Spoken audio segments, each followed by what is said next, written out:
پیٹ درد کا ہے اور پیٹھ میں درد ہو رہی ہے، کمر میں درد ہو رہا ہے، اے کاش کہ ہم اس سے یہ کہے کہ آپ کا اگر رکوع 19 کی انگل کا ہوگا تو انشاءاللہ درد نہیں ہوگا، کیونکہ سرور انبیاء کا اٹھنا بیٹھنا سائنس کے کمالات سے کہیں نیچے۔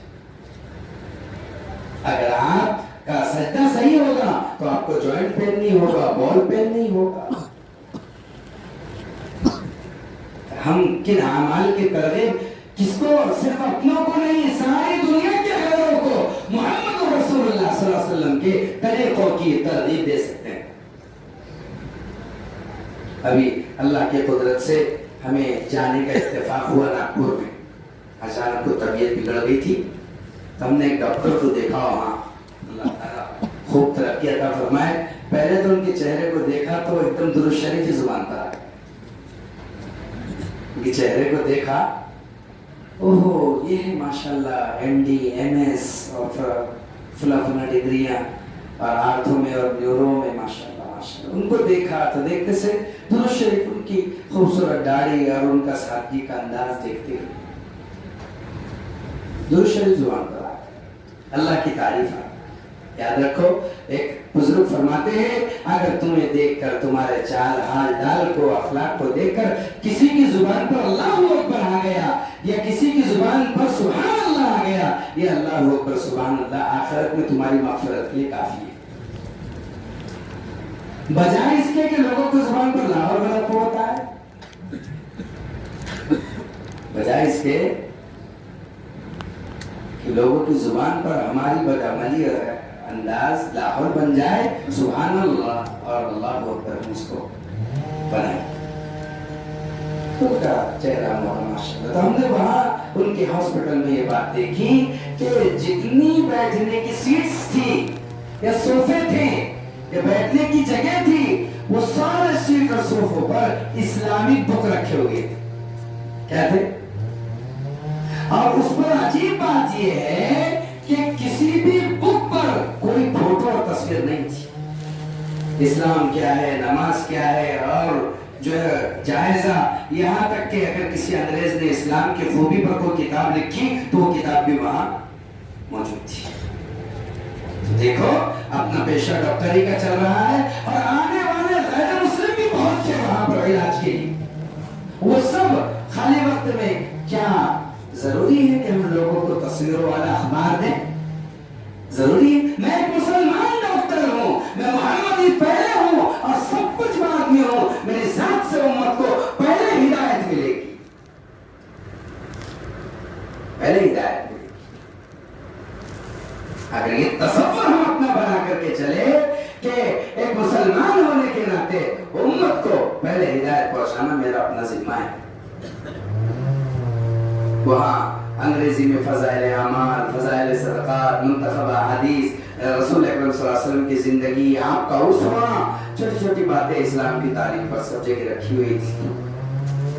وہاں کی حیا، وہاں کی پاک دامنی، وہاں کا پردہ، ساری چیزیں ہم نے ماشاءاللہ اپنی آنکھ سے دیکھی، دل میں بڑا تشکر آیا، دعا کی ہم نے تو ماشاءاللہ اے اللہ تو سارے ڈاکٹروں کو یہ عجیب و غریب چیز دے